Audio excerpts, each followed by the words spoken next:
All right. So I see folks are starting to trickle in. I will start with the introduction. I'm sure that since it's just after lunch, we'll have a few more folks trickle in, but hopefully we won't be too deep into this session at that point. So welcome, everyone. Thank you so much for joining us today.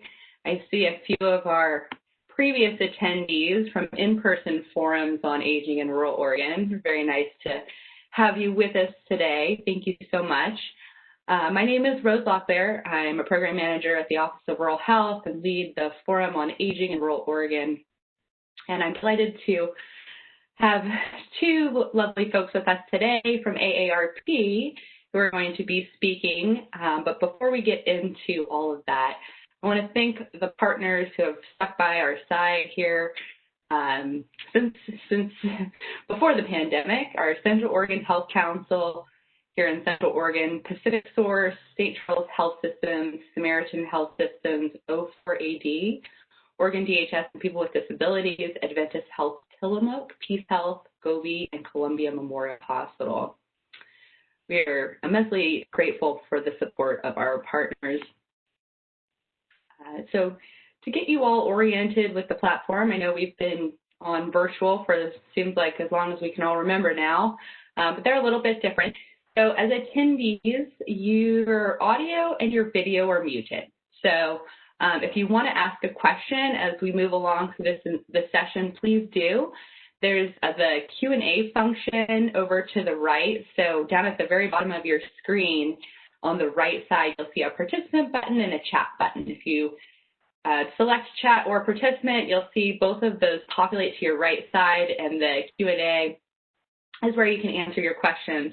I'm going to be moderating the session, so I'll be paying attention to the question box and presenting those questions back to our speakers at the end of the session.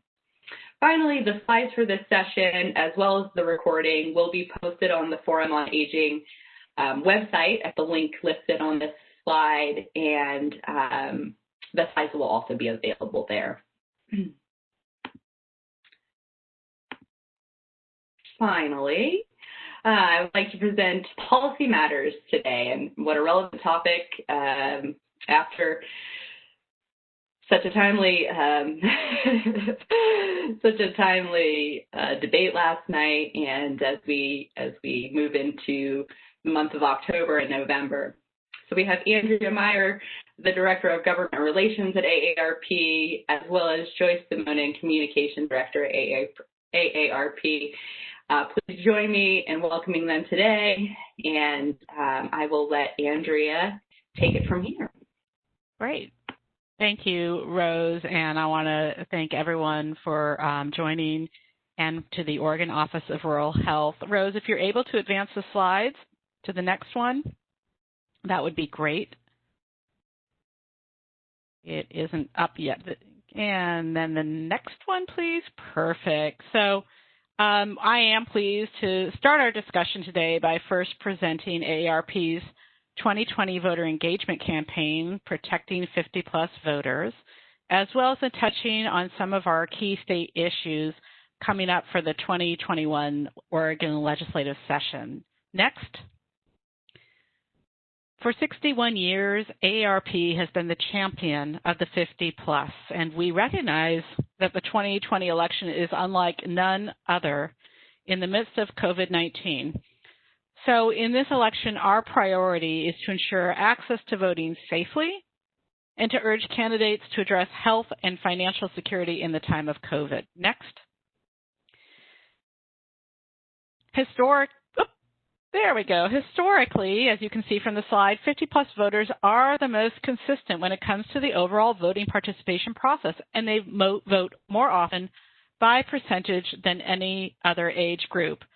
This age group swings between both parties, so you can see that the older voters decided the 2016 presidential election by about 7 points, and in 2018, the 50-plus voters supported the Democratic candidates for the races in Congress and gave back Nancy Pelosi the House speakership.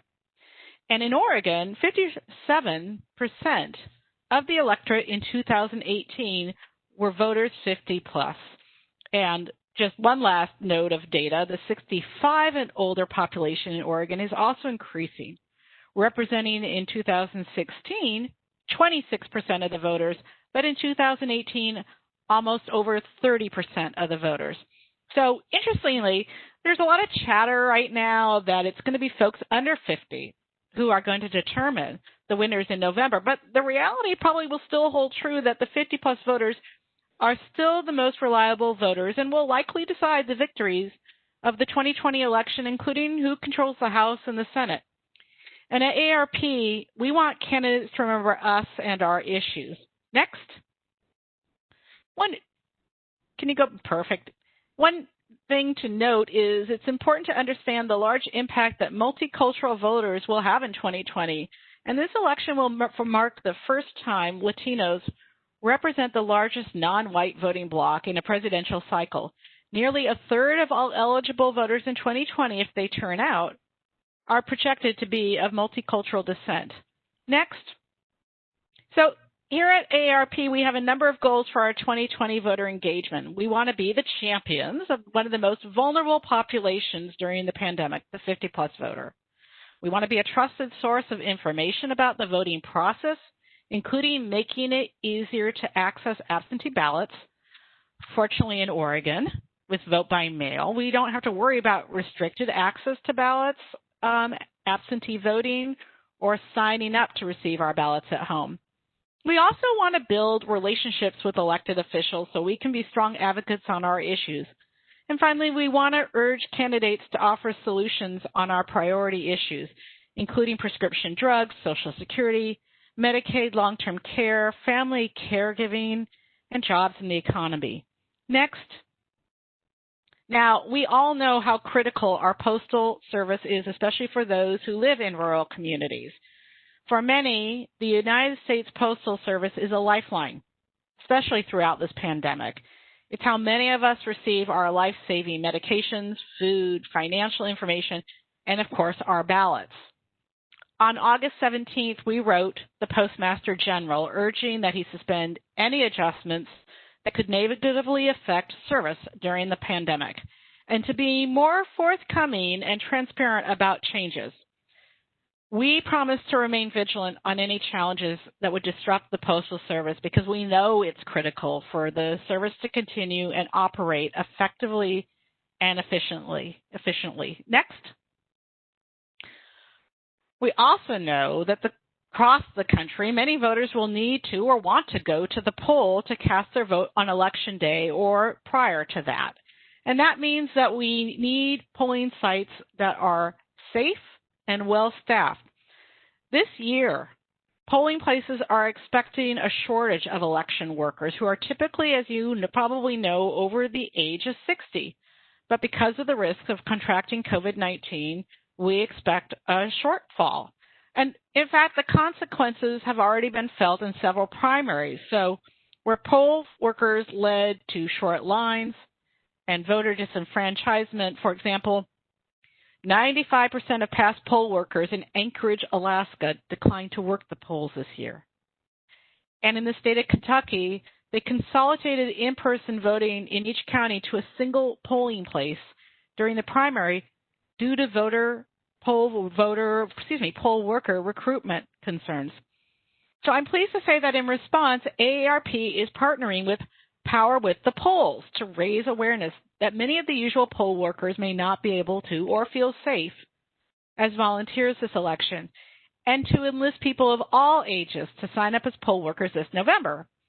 The goal is to inspire 250,000 Americans to sign up and serve as poll workers. So you can see on the screen, on the slide, there's a link for anyone who wants more information and who knows persons who might want to sign up. But as you can now see, here in Oregon, we have a different process. We, as I noted, don't have to fill out absentee forms or go to polling sites. We vote by mail. I think if we might be skipping ahead. If you could go back a slide, Rose, thank you. But not to worry. Either's good. But just a little bit of history in the vote by mail. We first started vote by mail in 1987 as an experiment, and we're the first state to complete vote by mail in 1998. We call it vote by mail, but it's really vote at home, since in most cases that is where we fill out our ballot. And the past few years, the Oregon legislature has enacted some additional changes. In 2016, we passed the Oregon Motor Voter Law, which makes voter registration automatic when you go to DMV for a license or identification card. You will receive notice, and then you can in the mail, and then you can select to affiliate or not affiliate with the party, and you can even opt out of being a registered voter. More recently, and I'm rather excited, in 2019, we became the first state to provide postage paid return ballot envelopes. So this removes the barrier for those who could not afford postage, didn't have a stamp, had no easy way to return their ballot any other way. So for 2020, I'm pleased we don't have to calculate how much postage goes on the envelope, especially when it has multiple pages. You don't need to go to the post office and buy stamps. Instead, you can vote by mail for free, or, of course, you always have the option, as you know, to be able to return your ballot to a secure election spot that your county will have listed on websites. Next slide. But now we do talk about what many folks are facing in Oregon regarding the wildfires. And there are new challenges by folks across the state. And I'm pleased that the Oregon Secretary of State's Election Division has updated information, and the link is on the slide, on how anyone who has been displaced by wildfires can receive a ballot and vote in November. So I'm going to walk through some of those quickly. And as a reminder, ballots will go out beginning October 14. So there are now 4 options for folks who will not be able to receive their ballot at their home address.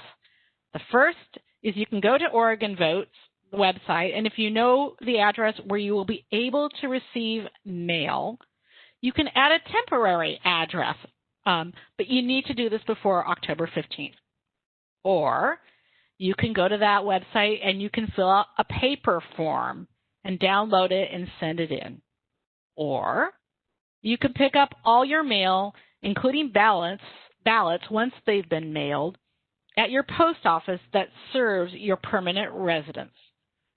Or you can go to your county election office after October 1 for additional options that they may have picked up and have established for your area.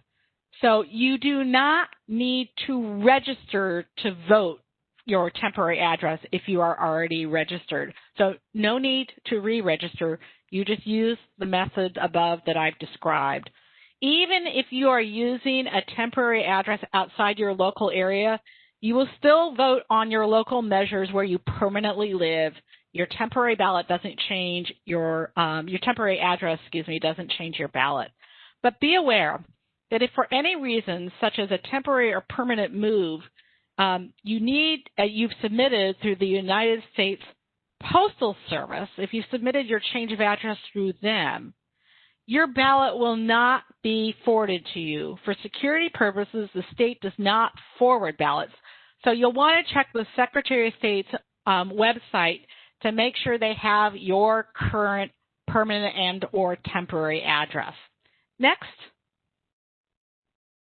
So at AARP, we are making our voices heard, especially in swing states. And we've commissioned 2 sets of public opinion surveys to gauge how likely voters, especially those over 50 plus, can plan to vote.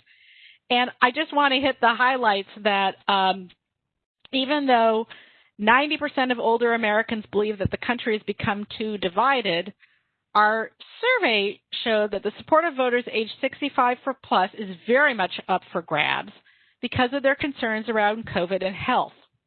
And by overwhelming margins, voters in 11 key swing states with competitive presidential and U.S. Senate races are much more likely to vote for candidates who promise to protect Social Security and strengthen Medicare. So 4 years ago, Donald Trump carried the voters 65 plus by 13 points. But our recent polls show that age groups folks in that age group, the race is very close. Next.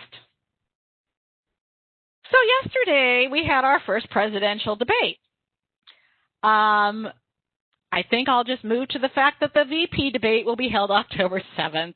And the next presidential debate will be October 15th, and we'll wrap up on October 22. Now, for fun, the AARP Virginia has put together a bingo card identifying our key issues, including drug prices, nursing homes, Medicare, and Social Security, that you can download and play along. But I'm not sure that anyone could do that last night. And we'll see what happens next week. Next slide. But now I want to move to some Oregon issues. And come February, the Oregon legislature will convene for the long session, running close to 6 months. And there's a lot we do not know, from critical funding based on our state revenue and the budget for various agencies. But there are also practical things that we don't know, like how to even lobby and access legislators to share information.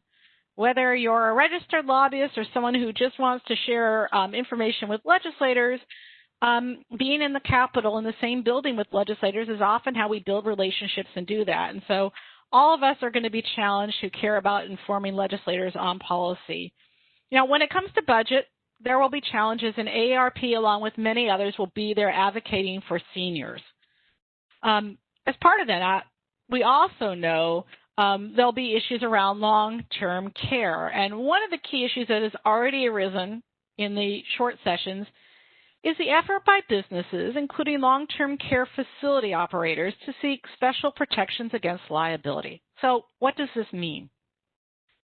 When the worst thing happens and a loved one dies as a result of negligent care, the family can choose to seek redress in our courts.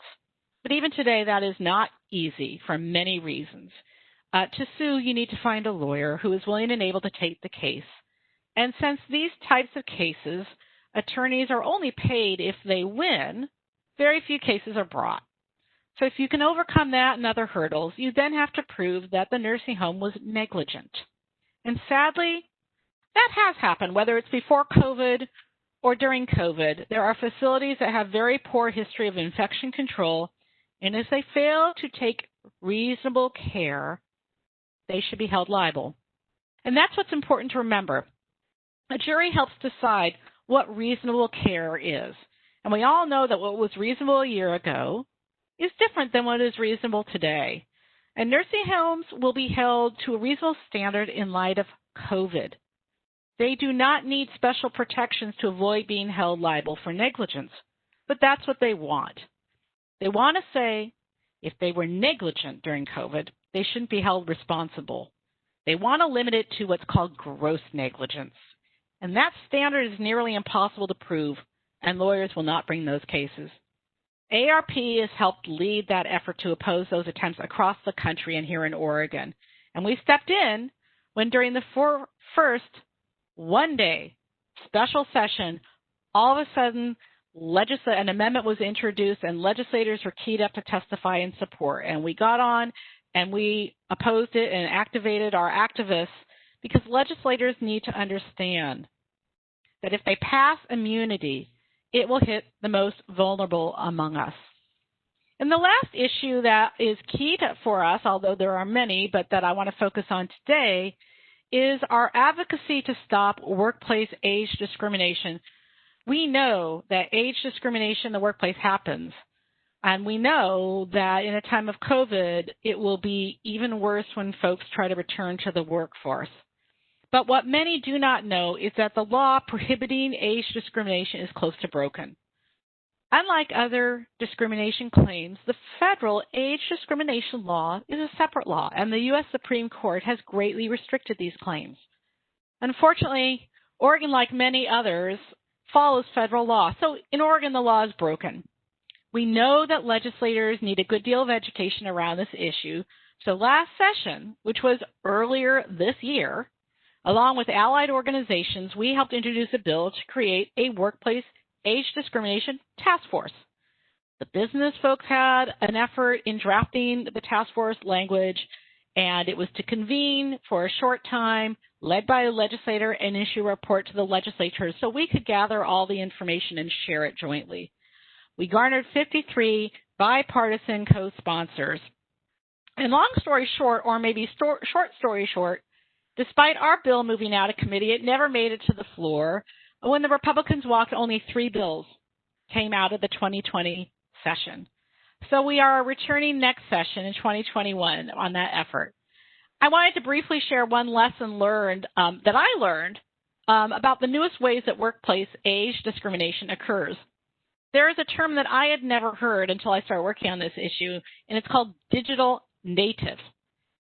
And I suspect, like many of you, when I first heard that expression, I was like, I have no idea what a digital native is. But apparently it's often used in the tech world, and it's often part of job descriptions. They're looking for digital natives. That's code. It's code for persons who are basically born with an iPhone in their hand. And, well, there are many of us who are quite adroit at handling such technology. For sure, we are not digital natives. That's the type of discrimination that needs to stop in Oregon. Next slide, please. So finally, as part of our efforts to stop immunity and advance protections against age discrimination, AARP Oregon, we are building a team of legislative advocate volunteers to engage our state legislature on our priority issues. And I just want to put out there that we're looking for folks across the state to join our efforts. So in closing, I want to bring this project to your attention. If you're interested in becoming a LAV, as I'm calling them, a legislative advocacy volunteer, please send an email to the address on the slide, oraarp@aarp.org. Let us know you're interested, and we'll get back to you. So I now want to turn over to my colleague, Joyce, and thank you all. I look forward to any questions you have. Next slide. Hi, thank you for having us. It's really fun to be here, and I just love the topic of Social Security. Kind of like Andrea, with age discrimination, I didn't know a lot about Social Security before I joined AARP, and now I just think it's the best thing ever. And so we're going to talk today a little bit about the future of Social Security. So just for you guys to think about, when you think about your retirement program or planning, and you think about what kind of money you're going to have when you retire, have you ever thought about what Social Security is going to mean to you personally? Well, for the average beneficiary, Social Security replaces about 40% of your pre-retirement income. And for lower income people, it replaces a little more, and for higher income people, it replaces a little bit less. But it's basically one of these programs that everybody's in, everybody gets a benefit, and it's been going strong for over 85 years. Slide, please.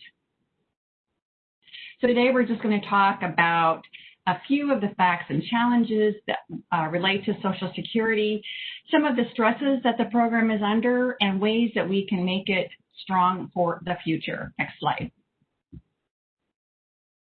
Social Security, sometimes you hear about stealing money from Social Security or Social Security is going broke, all of those things. But in actuality, Social Security is a self-financed program. It is separate from the rest of the federal budget. And when you look at your pay stub, you're going to see 6.2% of something called FICA, I believe, coming out of your check. That's going right into the Social Security fund, and along with a matching 6.2% from your employer. The combined payroll taxes and the $2.8 trillion held in the trust fund far exceeds the amount paid out right now in benefits each year. Next slide. Who's eligible for Social Security?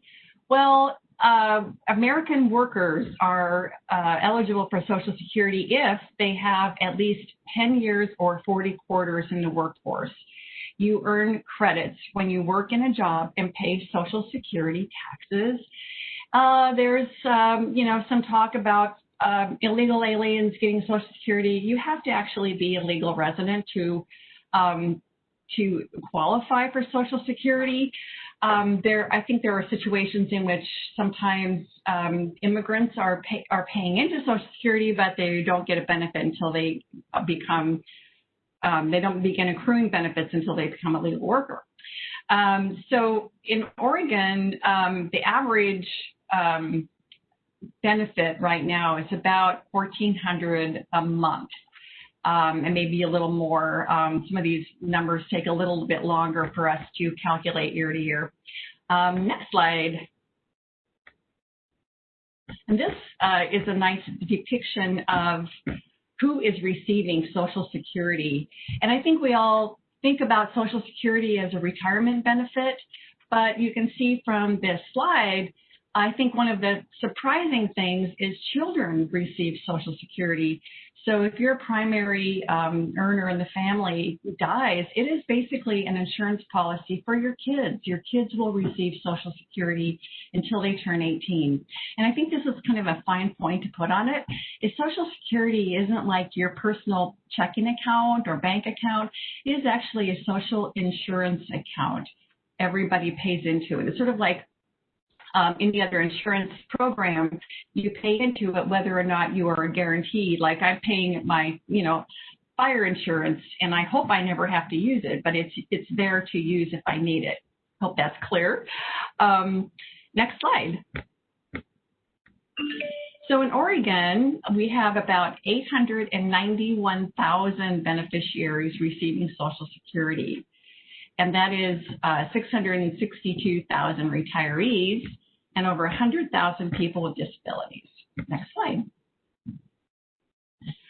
It's really important to think about when we're talking about Social Security to really know what the program does. We can think about it about ourselves personally. You can think about your personal budget when what you're trying to do when you retire. How much will that plug your budget so you can sustain the quality of life that you have after you retire?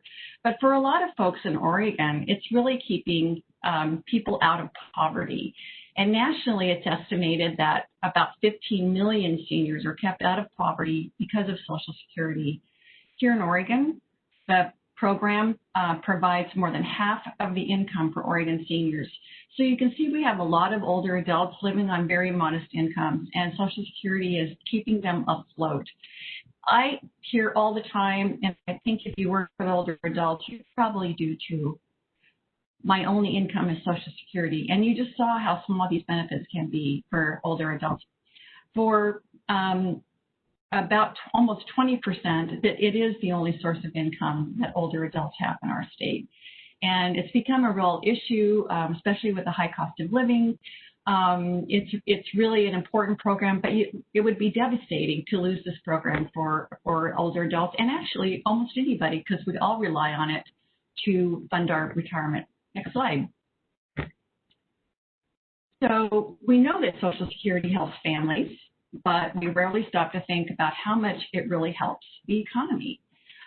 Here's an interesting little slide that shows that in Oregon, Social Security supported 131,000 jobs.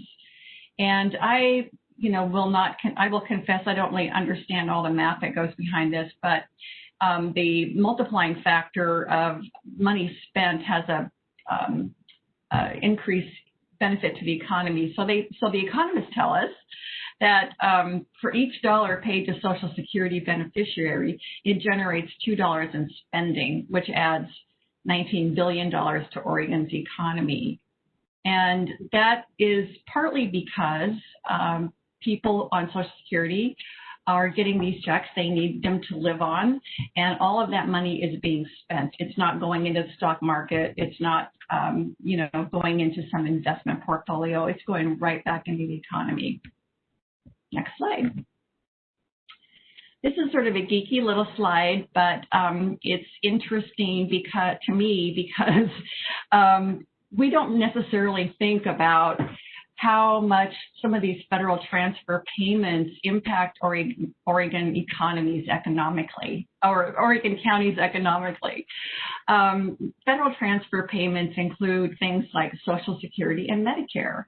So when you think about Social Security beneficiaries are receiving a monthly paycheck into their checking account.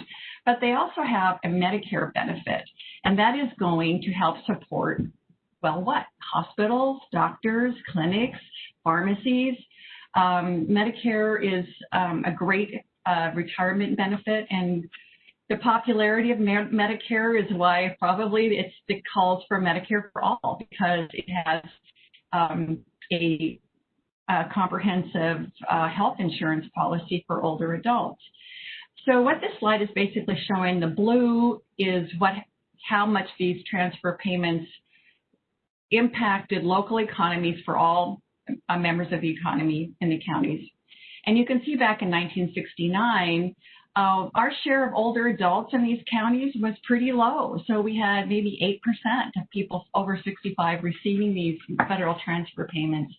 But by the time we reached 2017, in some of our rural counties that are really aging quickly, you can see that federal transfer payments are a huge part of the economy. Looking at Wheeler, Malheur, Jefferson, Curry, Josephine, Coos, Douglas, Klamath, those are some of the big ones where when you look at what's keeping the economy going, it in large part is older adults. Tomorrow we'll be releasing a report on something called the longevity economy, and it really looks at the contribution that older adults provide to the economy overall. So keep your eyes open for that. It's really, really fascinating. We have Oregon-specific information. And in addition to these federal transfer payments, there are, a good number of older adults who have other assets too. Even though Social Security does provide the floor for nearly everyone's retirement, older adults are still working. They have put money in 401ks. They've got investments. Maybe they have a pension or other source of funding. And as a result, they are contributing greatly to the economy wherever they live. Next slide. But it's not all roses or coming up roses for Social Security. There are some challenges to it. So Social Security is sort of a pay-as-you-go system.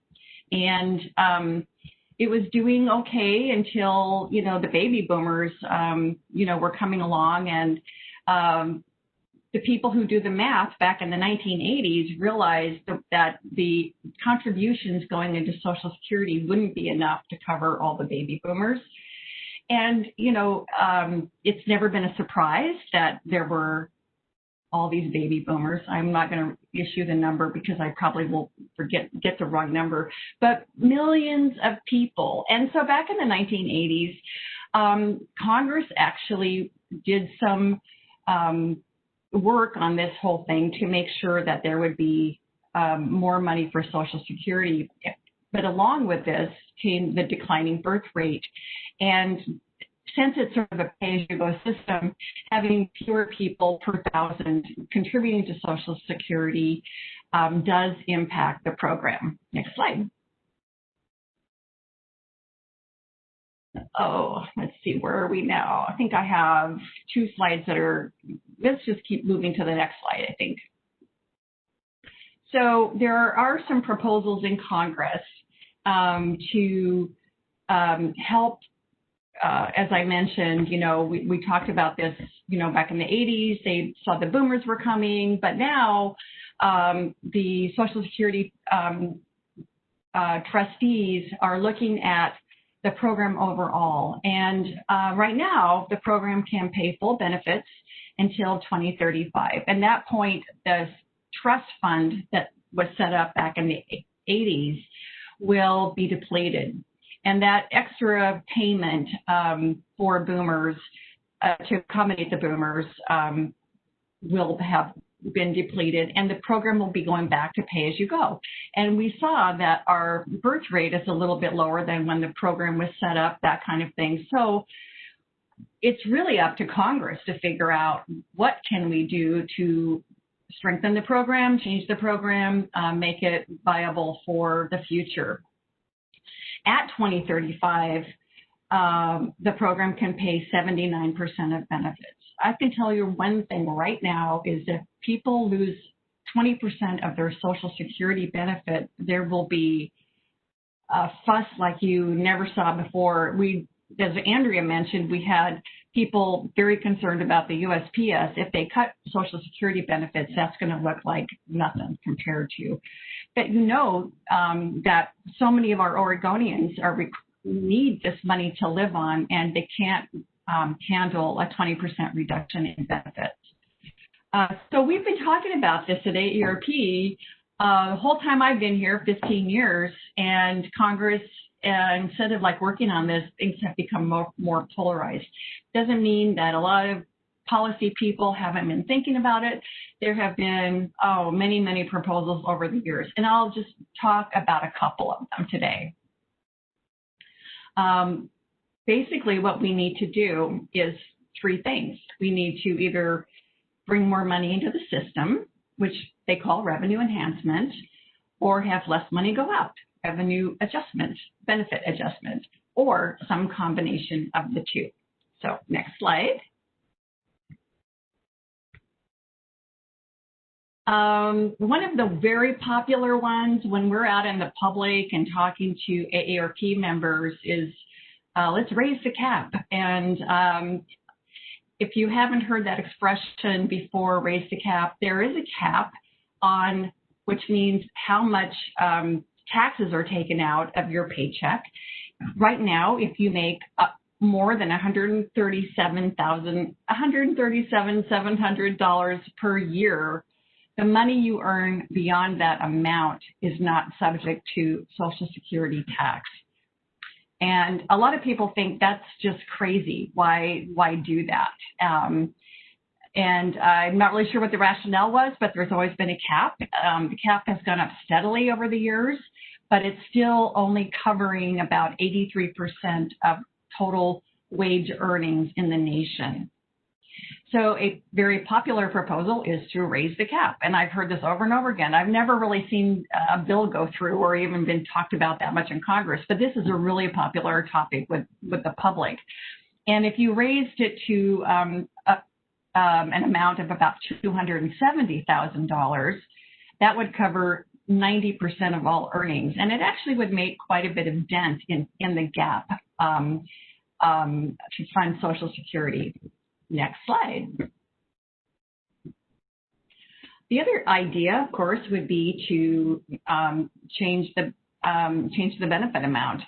At one point, full retirement age was 65, and you got your Medicare and your Social Security. Full retirement age is 65, and that was one of the proposals that happened in the 80s. Was that people would have to wait till 60 or 67 to get their full retirement age, which is commonly referred to as the FRA. So if you see the FRA, that's what they're talking about. And what it basically does is it cuts benefits, right? So if you have to wait longer to get your full retirement age, your lifetime benefit is going to be different. So there are proposals to increase that to 68. That would be a couple months every year for a few years.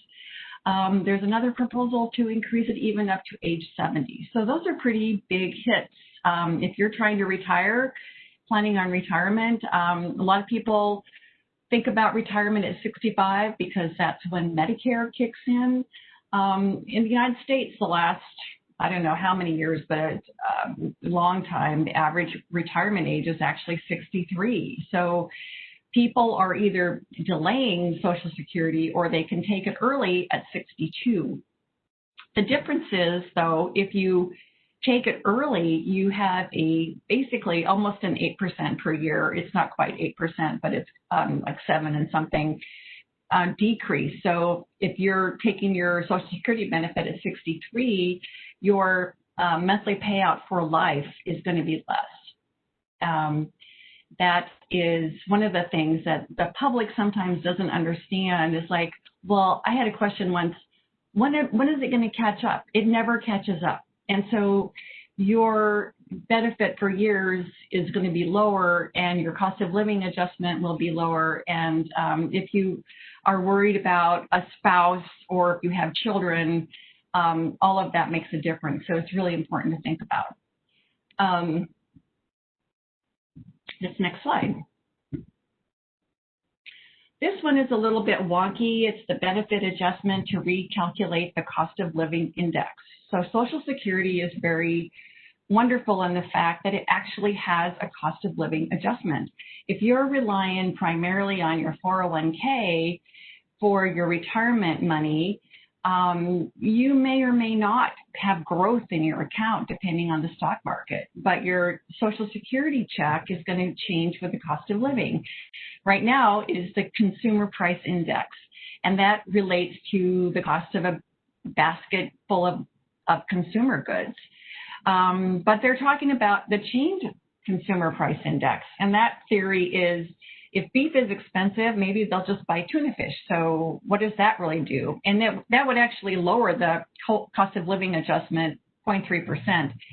But there are a lot of people, like Senator Merkley, for example, who feel like the COLA is not representative of what seniors really spend money on, which a big part of the paycheck for seniors often goes to healthcare.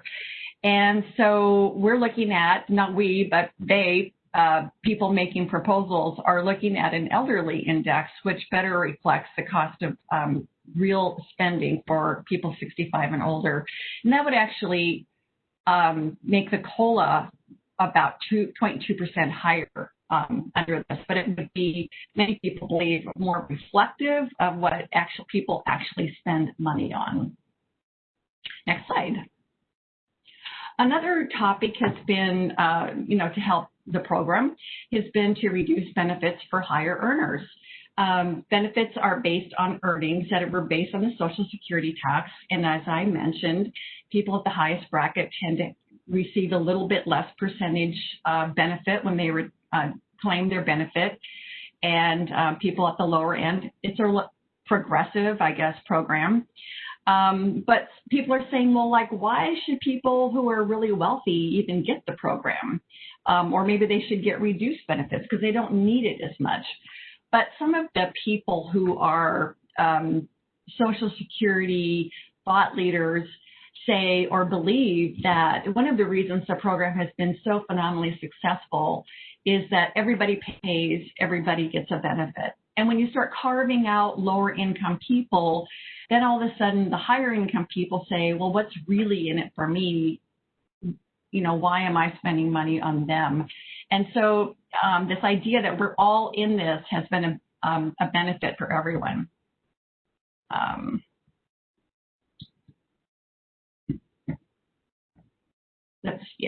That looks good. So AARP thinks that it's very important to strengthen Social Security. It has remained strong during its 85-year history, largely because it has this really unique, dedicated funding source, as I mentioned, through payroll tax and vigorous support from the American people, and to a large degree, the commitment of elected officials to work together to make the changes needed. We do have changes that need to be made. We've been talking about them, and the longer we wait, the harder it'll be to really provide easy solutions or pain-free solutions. So we're always encouraging folks to talk about strengthening Social Security. This year, we've had added challenges, as you know, because of COVID-19 and all the job layoffs that it's had. So when we lose payroll tax, it does impact the Social Security Trust Fund and also what's going into the program. Congress and the White House really do need to take action to ensure both benefits can continue to be paid, not only for current beneficiaries, but for generations of Americans to come. And I will just give you a personal anecdote, which was my little brother had a stroke maybe 10 years ago now, and he was completely disabled, and he had a daughter in high school, and I think she was a sophomore, and she got Social Security benefits. And when Social Security turned 80, there was a party. Senator Wyden, Senator Merkley, and some other officials were meeting. And I took my niece to go because she had been a beneficiary. And as we were waiting in the back of the room, and Senator Merkley walked in, And, being, the doting aunt that I am, I kind of like, hey, Senator Merkley, this is my niece. She's a Social Security beneficiary. And he turned to her and he said, would you like to talk in my spot? And so I always just think what a, sweet thing to do. So she said, yes, she would. So she got up and she said, when my dad had a stroke, I thought that was the end of my future. I thought I'd never go to college. And then I got Social Security, and then I knew I would have my future back. And I'm so proud of her for doing that. But also, it just shows you the strength of the program for people of all generations. Next slide. I think we can skip this one because I talked about it a little bit. This is just the shortfalls that we're facing. So we can just go ahead and move to the next one. Thank you. So one of the things that's, speaking of policy implications, in August, President Trump signed an executive memo to suspend employee payroll taxes for those making under $4,000 biweekly for the end of the year. And we're not even sure if that's actually something that he has the authority to do. And a lot of companies, organization, employers don't like the deferral. They don't want to do it. And it is a deferral. It is not a forgiveness. So people would have to pay that money back at some point. So, we're very concerned about any ad hoc alterations to Social Security's funding source.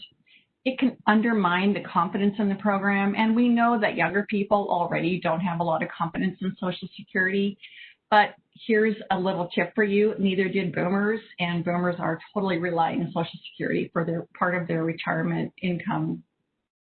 We're also very concerned about the program to just eliminate payroll taxes, that the president said if reelected, he would terminate them. We feel that this is a very problematic, and it raises serious questions about the future of Social Security's future and how it might undermine the program. The Social Security Administration Chief Actuary said that if not replaced, if the funding was not replaced, terminating the payroll tax would deplete the Social Security Disability Trust Fund by mid-2021 and the Retirement and Survivors Trust Fund by 2023, with no ability to pay benefits thereafter. So it would really just go through that the money we have left and not be able to pay, because it's a pay-as-you-go of your payroll tax. The president has said he would find other sources of money for it, but has not offered any plan for that. We believe suspension, reduction, or elimination of the payroll tax undermines the confidence in Social Security and puts at risk the program's dedicated funding stream. These are hard-earned benefits that people pay in their full working life, and AARP opposes any such efforts and has sent letters to Congress, President, Secretary of the Treasury, and we have also sent in over 120,000 emails to the White House detailing our concerns. Next slide. So more than any other election in history, voters this November will elect leaders whose decisions and actions directly impact their lives. This is certainly true of Social Security. And as Andrea said, we're really concerned about the voter 50 plus and trying to make sure their voices are heard.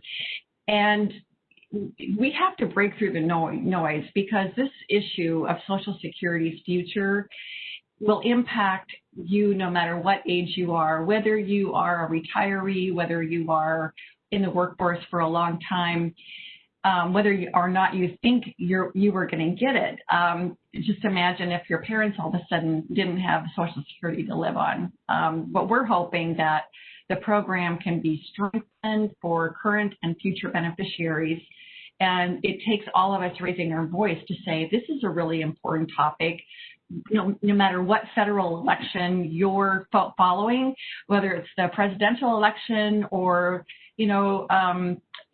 congressional races across the state. This is an important topic for all of us. So with that, I'm going to close and open it to any questions for either me or Andrea.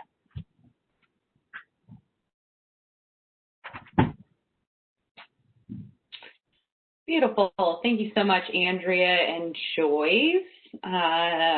We are approaching the top of the hour here. I've got a couple of questions. One starting for Andrea. You mentioned a lot about voting policies regarding mail-in and what to do if you've moved, in addition to policies that AARP is focusing on.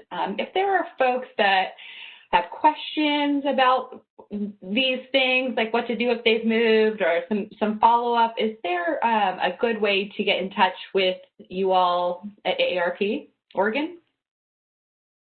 Well, I'm going to let Joyce help on that one in terms of the best place. It's probably the email us as you see on the screen right now with AARP@aarp.org. But I really do want to reiterate that the Secretary of State's election website has really good information on all the voting deadlines, timelines, and you can check your own voter registration with your date of birth information. And so I would go there first for assistance or questions, and then go to your county level if you have concerns about accessing your ballot because of wildfires or other temporary related issues.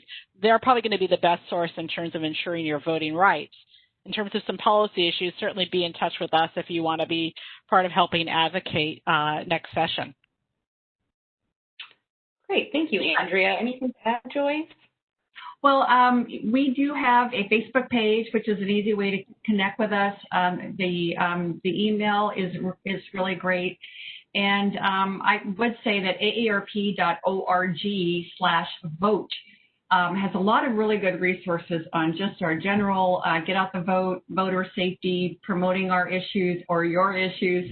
We believe that we're talking about the issues that matter most to people 50 plus and their families. So aarp.org/vote. Great, thank you. And one for Joyce. You mentioned, and thank you for sharing the story about your niece. I'm just curious, so for children to receive Social Security, did their parents have to have that 10-year being in the workforce criteria as well? I would say yes, but I would also say that probably can't see this, but any questions you have, I love this book. It's called Social Security for Dummies. And even though I've worked on Social Security for a lot of years at AARP, I pull it out anytime I have a question and look it up. And I'm sure you have this library, but I believe it is basically, if you are a beneficiary, if you're eligible for Social Security and you pass away, your children would get it. But that would be easy to check, or call your Social Security. Actually, you can call Social Security and just ask a question. I've always heard that you need to, when you want to call Social Security, have a pen and paper so you can write everything down, because when you talk to different people, sometimes you get a different answer and you need to document if there's a problem. And go to the bathroom before you call, because it can be a long wait. I actually have called, and I had just great customer service, and they were able to answer every question I had. So I think it sort of depends on what you get. But this book is great if you're thinking about yourself or your family or your clients or whoever you work with. I think it's a great book for everybody working with older adults to have handy. Well, that is a helpful piece of advice there, Joyce. Thank you so much. Another question here, I think that can go to either one of you. One of our attendees said that they hear people talking about older voters being more conservative and focused on their own interests. For example, not as likely to support education or services for younger populations. Is there some truth to this, or is this an urban myth? I think can be true. I think it can be true. I don't think it's historically true. And this is the reason why.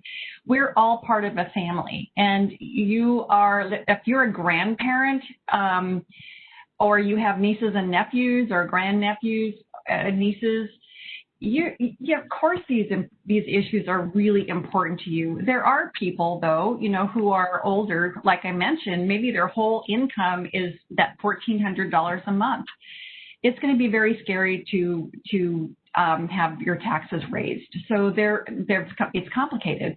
And on the other hand, I think sometimes younger voters aren't that interested in the issues of older people. So I think it's sort of an unfair question in some ways, because I think everybody's looking at the world from their point of view. And that is why I think organizations like AARP and others are really trying to bridge the intergenerational gap and talk about how we are all parts of the community and how we're all parts of a family, and try to avoid the appearance that we're somehow isolated in our generation and not part of an intergenerational community. I don't know if you have some finer points on that, Andrea. I would just add a different dynamic. I don't know how we do exit polling in Oregon anymore. It'd be fascinating to talk to pollsters, because while we can know the age range of folks who vote and know that older Oregonians are voting at a higher number, we don't know how they vote.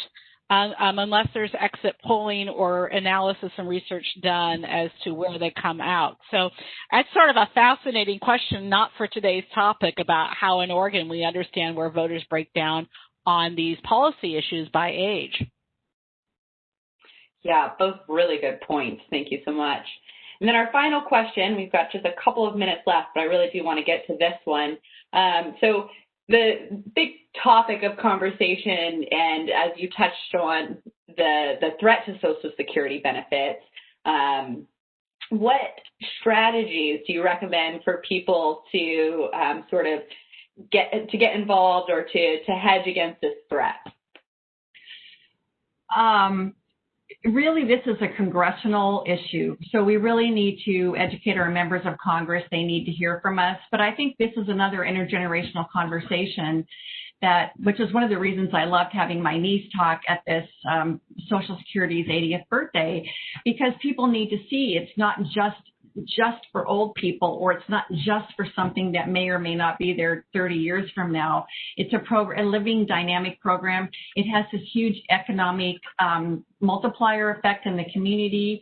It's an economic driver. So there are a lot of reasons that we can all get behind this, the strength of Social Security, beyond just the fact that people, after they've paid into the program for 30 plus years, or 10 or more, it's just their promise that they were promised to have this opportunity at the end. So I know it's a tough one, because it's sort of like something we just assume will be there. And we've seen in the current political climate that anything is on the table these days, and we all have to raise our voices, whether we're supporting older adults, whether we hope to have the program when we retire, or in my case, all of the above. And because there are so few pensions anymore, I'm really hoping it's going to be there for younger people and have that foundation for their retirement in the future.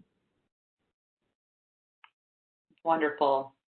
Andrea, any final words before we wrap this session up today? Oh, I just think on behalf of Joyce and myself, I think we want to thank you and everyone involved for having us speak today. And if there's any questions, to follow up with the email below, and appreciate everyone's attention. Thank you.